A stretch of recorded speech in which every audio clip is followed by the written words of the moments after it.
Hello and welcome to the Baker and the Banker podcast. I'm Jenny Keller of Jenny Cookies, and this is my mortgage guy, Dan. The visionary.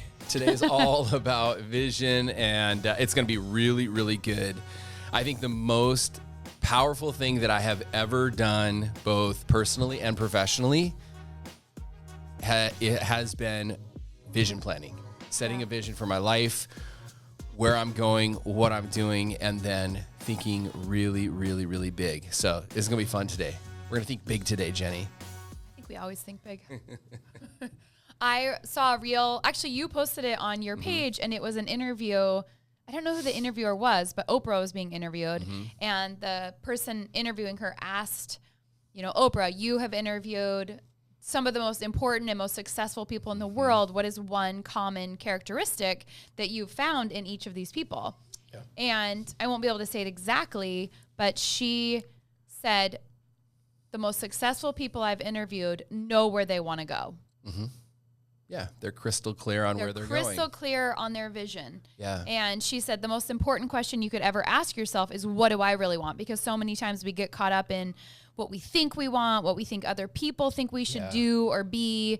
And when you can get really crystal clear on the vision for your life, what you want, everything seems to fall into place. It also helps you decide, like, choices that you're going to make, decisions that you're going to make, paths you're going to go down. Yeah, I've said this in business, and I've taught this, and I even shared this with youngsters when I used to coach baseball, that if you don't have goals and you're not crystal clear on your goals, you become a part of someone else reaching their goals. You become a part of someone else's goals. So it's the same thing with vision. You got to be crystal clear on yours, and it's just like what Oprah said, the most successful and I believe happy people, they're living for and towards something. Yes. So let's talk about what is a vision. Yeah. I mean, I think, gosh, the easiest way that I could describe a vision is starting with the end in mind. Right. Just like you're going to go on a trip. You've planned all year for this vacation, this road trip. Let's say you're going to rent a Winnebago. Ooh, it actually is my dream. Yeah. Well, if we did plan something like this, Jenny, we wouldn't just pack up our bags the day before, go rent the Winnebago, and then just take off driving. I kind of love that idea, though. Yeah, but you would have you are super planned and organized. You would have directions, routes, GPS coordinates, where we're stopping in the meantime, where we're going to stay the night, where we're going to eat, where we're going to visit. And then ultimately, at the end of that destination, you would have a final destination, like where we're actually going. And I know where that would be Big Sur, right?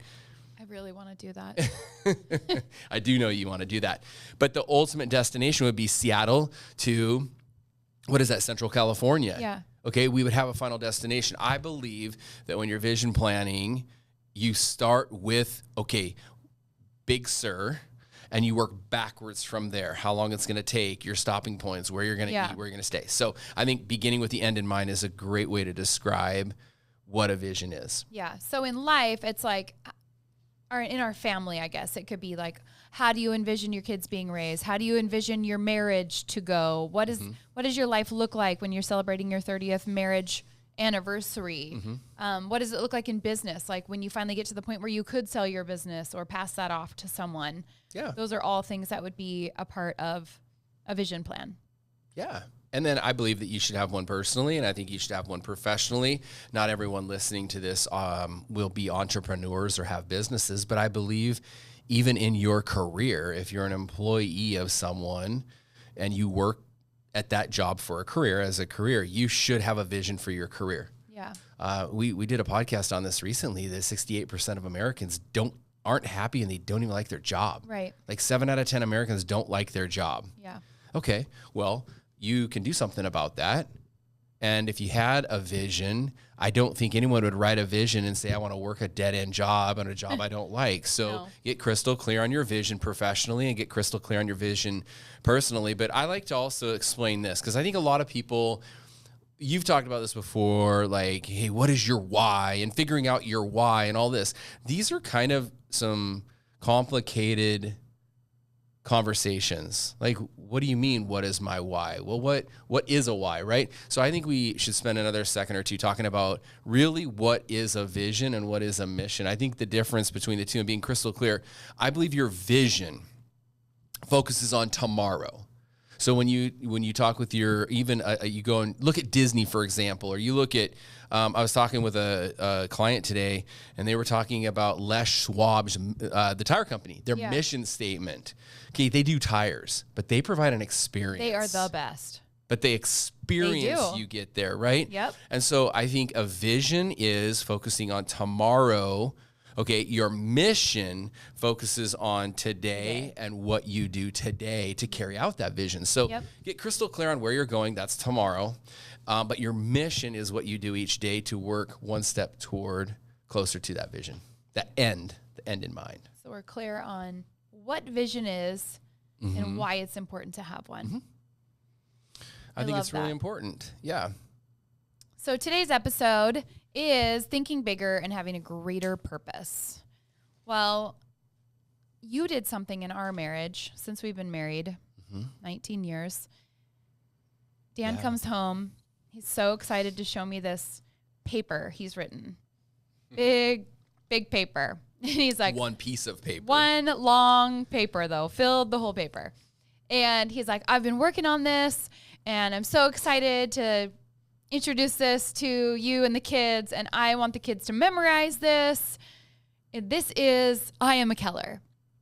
And I read it, and I'm like, okay, this is great, but how are Allie and Hudson going to memorize this? Like, they're memorizing a Bible verse at school each week that's like 1 to 2 sentences, but not an entire paper.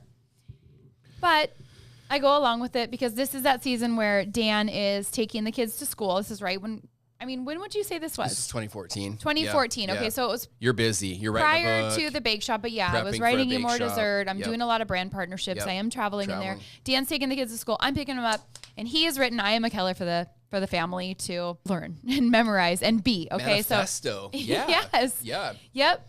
And so I was a little, I don't want to say negative, but like hesitant or not sure that this was ever, it was over the top for someone that's it was over the top. And I want to preface this. If you're listening to this or watching this on YouTube, I'm going to read it here in a minute. You're probably going to feel the same way Jenny did when she first saw it. But if you take a minute and understand where I was coming from when I wrote this and the why behind it, I think it'll resonate a lot more with you. Yeah. So why'd you write it, and so what is it? I was getting professionally coached at the time. I had a business coach, and he asked me to write my eulogy.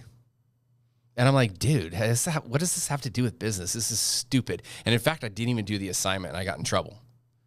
And he goes, Dan, I'm not going to move forward in coaching with you about how to go get more mortgages or how to do mortgages better or how to build a team until you do this. And I'm like, oh my God, okay, fine. So I wrote my eulogy and I followed his program. And basically it was, what do you want people to say about you? Again, beginning with the end in mind. Yeah. What do you want people saying about you when it's all said and done? Okay. So I wrote that. And at the time, I don't know, what was Allie, like 7 or 8? Hudson was like 3 or 4? Allie was 10. So then Hudson had to be about 7 or 8. Okay. Yep. And so I'm sitting here going, I got 2 young kids. I'm putting so much work into personal growth and development. And I want nothing more than to my kids to experience all of these amazing books that I've read and these coachings and these teachings and these mentorships and Zig Ziglar. He really wanted them to know this stuff. And this is over their head for a 7 or 8-year-old. Yeah, you've told me numerous times in our marriage, Dan, enough. Easy on the motivation. Easy on the... It's just one in, out the other. And one ear out the other. Yeah. Well, so I don't listen to Jenny when it came to that. And I wrote this... manifesto, but it was a vision for not only myself, because these are values that I really were trying to live and learn. Okay. And I said, you know what, if something were to happen to me, I want my kids to truly know who I am and who I was working to be in my life. And they'll have a time if I do get to raise them and get to live with them until I'm 70 or 80 or 90 or however long, they'll be able to see this. But if something were to happen in the meantime, I wanted them to have something. So I wrote, I Am a Keller. Now, the other reason why I wrote this is I knew that the teen years were coming. Now, this is great foresight when these kids were, I want to say they were 4 and 8 or 6 and 8 or however, they were young. this was great foresight because I knew Allie was going to be presented. Actually, Allie was 8. I'm doing the math in my head. I want to say they were really young. Yeah, we were married in 2004. Okay, so they were 6 and 8. Yep. Okay. And I knew that Hudson the Hurricane was going to get into situations too where when mom and dad aren't there, they need to default to values and standards. And I felt like this was the perfect opportunity to write a standards or a value statement. It turned into what we call now a vision statement. Yeah. Okay. And so the other thing, wow, let's get to this. Okay, independence so here. Important, really important. The Jenny. Declaration of Independence. This is really important. And I've said this before, that I think when people encounter hard times or hard decisions, they default to their values and their standards. Yes, it's so true. I love that. Okay. So that is I am a Keller. Okay. It's not that, and I know you want the disclaimer, we're not trying to raise perfect kids. No. We don't want our kids, to embody every single one of these qualities. It's something to work for and strive for, because isn't that what we're all doing? We're all trying to grow and learn and experience and do the best we can every single day. So there's your big disclaimer before I read this. Okay. Oh, he's got to have a sip of his better greens before he reads ready? this. It's long, guys. Okay. It's not long. Follow along with me. This is called I Am a Keller, written in October of 2014 by Dan Keller. Oh my gosh. I am a child of the King, and I can do all things through Christ who strengthens me. I am an honest, intelligent, organized, responsible, and teachable person who will always give my best in whatever I do. I am an optimistic, punctual, enthusiastic, goal-setting, smart-working self-starter who is disciplined, committed, focused, dependable, persistent, and a positive thinker with a great self-control. I am an energetic, hardworking team player that appreciates the opportunity to go to school and learn at North Shore Christian Academy. I use great common sense. I think before I speak, and I do not let negative people around me influence my outlook. I am a person of integrity. I take pride in my behavior, my name, my appearance, and I use my best manners at all times. I am a happy, healthy person with a positive self-image. I am respectful of others and an encourager who is considerate, generous, patient, caring, giving, and forgiving. I am a good listener, trustworthy, and a good finder in others. I am resourceful, creative, fair, and flexible. I'm an extra miler. I enjoy taking the stairs. I am a learner, and I have a servant's attitude who communicates well with others. I understand that my attitude has a direct impact on my performance each day, and I believe that a great attitude will help me build winning relationships at school, with my family, and one day in the workplace. I love my family and Jesus. I do what I say I'm going to do. I obey my parents, teachers, and the law. I have the vision to manage myself and to lead others. I have a passion for being, doing, and learning more today so that I can be, do, and have more tomorrow. These are the qualities of a winner. I was born to win and created to make a difference in the world. I am loved by Jesus, my mom, and my dad. Today is a brand new day. And it's mine to use in a marvelous way. I am a leader. I am a winner. And I am a Keller. I love the end. It's my favorite. Mm-hmm. So I eat all my words, putting Dan down for this big paper he wrote. He was right. I love I am a Keller. He drove those kids to school every single day. And if you're familiar with the area, they went to North Shore Christian Academy, and you went around kind of by the Campbell Soup Factory. And I know that's right when you started reading I am a Keller, because I drove him to school one day. We read it right before I let him out. Mm-hmm. And you were gone at conference or whatever, and I drove him that day, and they were like, "Mom, we have to do I am a Keller." And it wasn't read I am a Keller. It was recite I am a Keller. Yeah. And they knew every single word to that. Yep. They could do it no problem. And there were days when they didn't want to do it. Yeah. But kind of when you get to the end, you can't have a bad day when you've just said that. You can't not smile when you say, I am a leader, I am a winner, I am a Keller. I love it. Or I got that from Zig Ziglar. Today is a brand new day, and it's mine to use in a marvelous way. That's Zig Ziglar. I took that right from him. And our kids love it, because try having a 6 or an 8-year-old say the word marvelous. Like, it's an old person word, right? So cute. So cute. But it was such a really incredible Well, you've said forever vision that you made for our kids. You've said forever as a parent, you want to raise confident kids. Yes. And there are confident values in that statement. And Yeah. look at Allie. I mean, Allie's 17. Hudson Hudson's too. They're both 14. very, very confident kids. But all those things, you literally can't add another attribute to I Am a Keller. They are almost all there. And what Dan was saying before he read it was, it doesn't mean that like our kids are this every single day. It's just like we aren't this every single day. We try to be this every day. That's what a vision statement is. It doesn't mean everything's going to happen. It's just, this is who we are. These are our beliefs, our standards, our values. Yep. And if you ever have a question about who you are or what kind of decision you need to make or choices you need to make, you default back to that. Have our kids made mistakes? Yes. Have we made mistakes? Yes. Like, do we always do the right thing? No. But because we're human, there's no perfect person. But it has been a really important kind of a foundation for our kids to go back to. And now that they're 14 and 17, they've had to apply to get into other schools. They've had to do different school projects to talk about what kind of character they have, what their integrity looks like. And those are those words that you keep saying, those affirmations that they believe. It's what you put in your head, right? Well, that's how it started. I was reciting, that's why I called it I am. So I was personally being encouraged to do affirmations, right? Like I am blah, blah, blah, blah, blah. Yeah. And so as I was doing that, I'm like, I'm going to call this I Am a Keller. And then I'm going to teach my kids the power of affirmations. But here's the thing, friends. You got to understand this. Life is going to throw 100 different curveballs at us from the age of 1 or 2 years of age until we're 100. Yeah. Whether it be personally, professionally, in friendships, in relationships, in religion, all of these things at work, things that we can't control.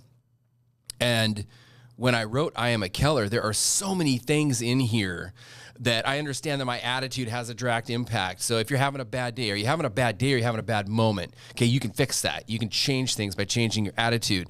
You're going to have coworkers that are just mean. You're going to have bosses that are mean. You're going to have teachers that aren't fair. Coaches that you're going to have, and there are things, health reasons that you're not going to understand. Bad things are going to happen to you. Life is unfair. Life is unfair.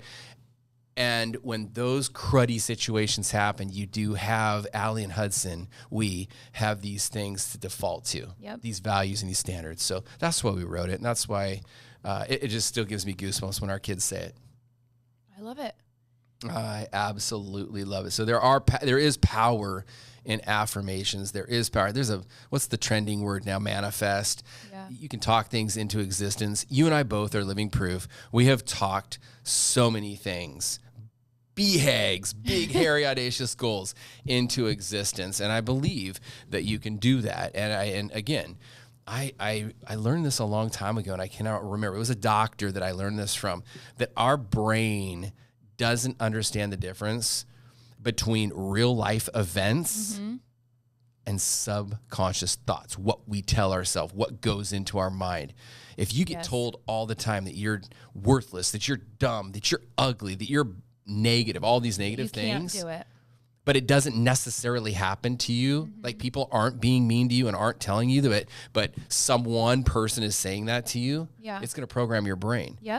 Or if you're just around negative stuff like that, it's going to program your brain. And so I think it's really important to understand how our brain works, how our eyes and our ears relay what we see and what we hear to our actual brain and to our actions. I saw something or read something the other day where, oftentimes we'll say, oh, I don't know how to do that, or I'm not good at that, or I don't understand that. And when our brains start to say that, or when we want to say that out loud or type that out loud, instead of saying I can't do that, add the word yet to it at the end. I'm not good at that yet. I don't know how to do that yet. I haven't been there yet. I don't know how to solve that yet. Get to versus got to as well. Oh, we love that. That's something I picked up from John Gordon. If you guys don't follow John Gordon, he's one of my favorite authors and just motivational speakers. And he always says, you got to change the word have to get. So you don't stop saying, I have to do this, I have to do that, because I used to do that all the time. I still find myself doing it, but it's been a real change to start saying, I get to do this. get to take my kids to school. I get to do the dishes. I get to do the laundry. You get to take Hudson to school for one more year, and then he's not going to need us. It's so true. It's just changing the way we think about things. I also wrote down another quote that I thought was awesome, and it's by Oprah again. But she wrote, "Create the highest, grandest vision possible for your life because you will become what you believe." So go big. Go big. Be the big, hairy, say your word, because I don't know if people know what that is. Yeah, it's a BHAG. It's an acronym. BHAG, big, hairy, audacious goal. Yes. Yeah. Allie heard that from one of her volleyball coaches this year. She came home and talked about it, and she's like, I've heard my dad say that before. I'd never even heard that when she said that. So I love that. I loved I Am a Keller so much that I actually hijacked it and changed it to work for my bake shop, for my cookie squad. So mine turned into I Am the Cookie Squad, and I took some of those words, changed them, added some of my own, and I'll never forget standing in front of my team and saying, like, I've got this new vision for the bake shop. And I said, you guys, it's really long because it's got all the adjectives in it, just like yours did. And I remember Heather actually being me. It was payback, right? Because she listened to this entire thing and then she put her hand up like a salute or like a Girl Scouts honor. Yeah. And my heart kind of sunk a little bit because I'm like, no, I spent a lot of time on this. But I'll tell you what, it made decisions in that bake shop a lot easier when we knew who we were, what we were about. When your employees and your team know what the vision is, it's very easy to be able to talk to them when they've done something wrong or things aren't going the right way. I have a hard time with confrontation. Yep. And so for me to go to an employee and say like, hey, you're not giving your 100% or, you're not talking great about this employee or there's been drama going on or whatever that looks like, that's a hard conversation to have. But when you can go to your team and say, hey, in our values statement, we're good finders and others. Like we appreciate the opportunity to learn and work at Jenny Cookie's Bake Shop. We're extra milers, all of those things. And you're not really performing to that. Yeah. It's a much easier conversation to have. Yeah. Our value statement does not have any terminology in there around cutting corners. And it looks like you're cutting a lot of corners lately. Yes. We're extra milers. And so it allows you to correct people and do it in a right way. It allows you also to have standards for hiring and what you tolerate and what you won't tolerate. Yes. So it's great. I think it really keeps you on the road, the straight and narrow. It's like a road. When we're driving at night, we don't just drive down black asphalt roads, do we? You got to have a map. No. A vision for where you're going? What are you going to say? Roads have on the side of the road, they have lines, don't they? Oh, they have white lines on the side of the road. In the middle of the road, there's either a double line or a dotted line. It keeps you in your lane. It keeps you on the road. Yeah. If the side of the road didn't have that white line and it were dark and rainy, you might fall off the side of the road. Yep. And there have been times when I haven't stayed on my I Am a Cookie squad. There has been drama in my bake shop. There's been bad hires. There's been stuff because that's life, things. Right? Yeah. Where I'm like, oh, they're a really hard worker, but they have a bad attitude and I've kept them. And so we're all learning as we go, but it's just having that to default back to. Yeah. They don't teach this stuff in business school, They you guys. do not teach this. This is one of the reasons why we have the podcast is all of these books that I've read and that you've read and things that we've learned the hard way too over the years to be able to package this thing up and hopefully add value to people that are listening. So it's we've learned the hard way and we're presenting it to you so you don't have to learn. Yeah. So beyond the vision statement, one thing you and I have done like in our marriage that's been really fun is we've always gone out on like this holiday shopping date, whether that's like end of November, December. We get to go on a date night. We're the ultimate multitaskers. So we take our date night and we get our Christmas shopping done. And then we also have some deep conversations about what that next year is going to look like. Yeah. Because the end of the year is always really, really busy for me. That's my craziest time, all the holidays. And you're getting ready for your end of the year and starting to look towards January. Yeah. I've always looked forward to that. And I think I'm grateful for it every year because we get to look back on that like in 6 months and see what we accomplished, see where we need to like edit a goal or a dream or a vision or what we want that next year to look like. And then, I mean, you guys know there's nothing more satisfying than like writing writing your to-do list and then getting to cross something off.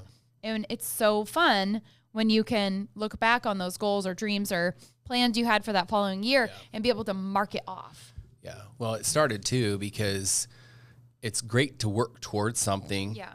But we used in November because December is always your busiest month. And since we started doing this back in 2013 or 14, you're always really busy in December. Plus it's the holiday months. But then January and February are always really slow and dead. Yeah. And when you goal plan and you vision plan, you have something that gets you out of bed, something that fires you up and gets you going in the January and the February and the March month. Nobody is eating cookies in January.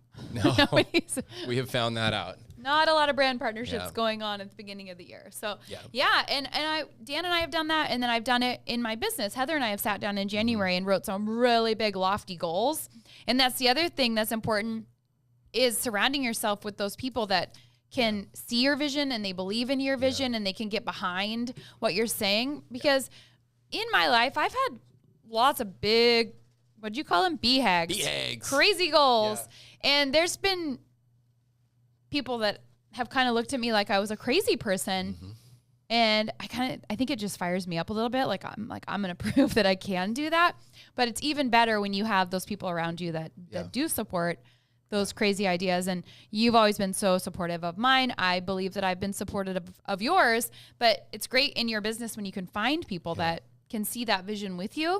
Your business and life. Yeah. It's good. Because people sometimes are not going to be able to see over the hill that you're looking over. You know what I'm saying? I think some people they're not always as visionary as you are.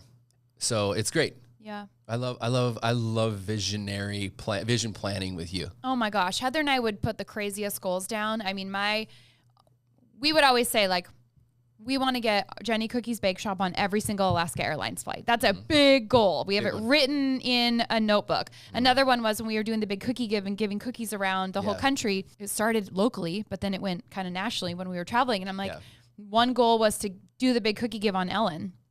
Well, Ellen's not even a show anymore. Mm-hmm. So that's a goal that is never going to happen. Yeah. But I did get to go back and be on Kelly Clarkson, which actually took over the Ellen spot. The Alaska thing, I may not have gotten on every flight, but we've been on some flights. We've been on all of their Delight flights. They sponsored my book tour. So sometimes you dream really, really big, but you get some of it. We're just not there yet. Maybe I realize it's not actually conducive for us to be on every flight. That actually wouldn't really work in our current situation or future. But that's been really fun. So you always say this, sit at the front of the bus. The conversation is different. So set those big goals and then surround yourself with the people that are going to help you achieve those. Yeah. I learned this a long time ago as a young college baseball coach. You are the product of who you hang out with. Yes. So if you want to have a great marriage, hang out with 5 men that have great marriages and you'll have the 6th. If you want to be a millionaire, you want to be wealthy, hang out with 5 millionaires and you will be the 6th. Seriously, there is no breaking this formula. If you want to be a loser, hang out. I've told Hudson this and Allie. Yep. You are who you hang out with. Yes. Show me your friends and we'll show you your future. Yeah. And it's real. I think that you're 100% right with the whole bus thing, but it is important who you're hanging out with now we're in 2023 with social media and podcasts and videos and YouTube. Who you hang out with can be what you're putting in your eyes and your ears. Oh, yeah. I tell people this all the time. I hang out with Zig Ziglar and Ed Milet and E.T. Eric Thomas, the hip-hop preacher, and Andy Frisella. And these guys are winners. Right. Okay? Hang out with who you want to become, and it'll happen. Exactly. Mm-hmm. All right. So let's talk if people are getting ready to, maybe they don't have a vision. They don't even know where to start. Mm-hmm. You wrote a 5-year vision in your business. Yeah. How many years ago now? Because I feel like it's almost been 5 years. It's been about 5 years. So this is the easiest way. So if you're listening, you're 30 minutes into this and you're like, this is great. I'm fired up. Yeah. I don't have a vision. I kind of have a vision. I want to have a vision. Or I'm not a big goal planner. Or I'm not a big goal person. This is for everyone. Or I've failed miserably in the past at goals. I suck at New Year's resolutions. So do we all. 90-something% of Americans suck at New Year's resolutions. The reason why, 2 reasons. Number one, they're not committed. And they're not committed because you're committed to the end result instead of being committed to the process, what you have to do every single day. Don't say you're going to lose 50 pounds. Say that I'm going to drink a half a gallon of water and I'm going to just today or this week eliminate fast food or Starbucks. Start there. Yeah. Little like little you wins. said, your big plan was to be on every Alaska Airlines flight. In the end, you now have them as a top client of yours, and you're on some of their flights, but they call you and say, hey, we need 5,000 cookies, or hey, we need you to do this event, or hey, we want to invite you out to this event. So I think the really big thing is, if you don't know where to start, I'm going to show you a simple exercise that I did 5 years ago. Okay. And everyone can write. Yes. So you're going to write you can even talk into your phone. Or you can talk into your phone. You're going to write a letter to yourself in 5 years ago. Or excuse me, in 5 years. Okay? So imagine you writing a letter to the person you will be in 5 years. Now you're going to break it down into 7 paragraphs. The first paragraph is money. The second paragraph is family, your immediate family. So if you're married or you have a partner, you have kids, that. Okay. Your third is your business or your career. The fourth paragraph is spirituality. Your fifth paragraph are your friends, so friendship. The sixth paragraph is your extended family. So mom, dad, okay, grandma, grandpa. And then the seventh is yourself. And you literally are going to write it like this. So today's date is March 3rd, 2023. 5 years from now, it'll be March 3rd, 2028, right? It is March 3rd, 2028. And I'm not going to do money, so I'm going to use family. I'll start with family. Allie is blank years old. Hudson is blank years old. And they are doing blank. Jenny and I have been married for blank years, and we are doing fantastic. We just finished a vacation to Greece. Our dream vacation. So you're writing and you're talking all of these things into existence that you want to see your life looking like in 5 years. So I wrote one 5 years ago, just like I'm telling you. 2.5 years later, I accomplished almost 90%. And some of these were bigs, like big, hairy, audacious goals, right? Mm-hmm. Financially, career-wise, spirituality. I remember writing down, I want to be a part of a men's group and read through the Bible. I'm over halfway through the Bible, and I have every other week Bible study with a guy that I look up to tremendously as a friend and as an advisor in the Word. Friendships, still working on that. Parents, I mean, I write things down and I'm doing it. So self, I wanted to lose weight because at the time I was a little bit overweight. You did it. I did it. I'm doing it, right? So you guys, that's so important. So I want to encourage you, write a letter to your future self 5 years from now, break it down into 7 paragraphs. And then here's the key. You have to read it. Just like those affirmations that we started the podcast today with about I am a Keller, our kids, we read it. We recited it every single day. They know it by heart. And they know it by heart. You got to learn it. It's got to be top of mind because you can talk these things into existence, and you will. I promise you. So inspiring. I'm serious. It's not, but this is stuff it really that is. We've done. I'm not over here, and this is why I think this podcast is so valuable. We're not over here giving you like cool ideas. This is how you built Jenny Cookies. This is how I've built my mortgage practice. This is who we become as parents and what we're trying to still become as parents. Yeah. And as we're married 19 still growing. years. We're still growing. But every day. Welcome to our journey. Welcome to our journey. All right, Dan, close us down. What's our challenge for the week? So I think the challenge for the week would be to write down, and I think it'd be cool, like DM you or post it on your social media, but write down if money and time and resources were not an issue. No excuses allowed. So people money, always use those as an excuse, right? I didn't do this because no. We can't afford to do that. Yeah, or I've got kids, or I've got this, or whatever. Okay, if money and if money and resources and time were not an issue, what would you love to see yourself do or accomplish or become in the next 5 to 10 years? Challenge yourself there. 5 years. 5 years. If table all the excuses, money, time, and resources.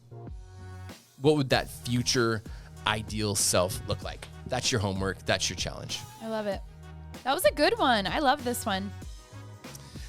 It's one of my favorites because it's stuff that has made a huge impact in my life, and it's easy for me to teach. I'm going to be honest with you. I didn't do a lot of preparation for this episode. You did great. All right, you guys, thanks so much for listening. Meet us back here next Monday for another episode of the Baker and the Baker podcast. Goodbye.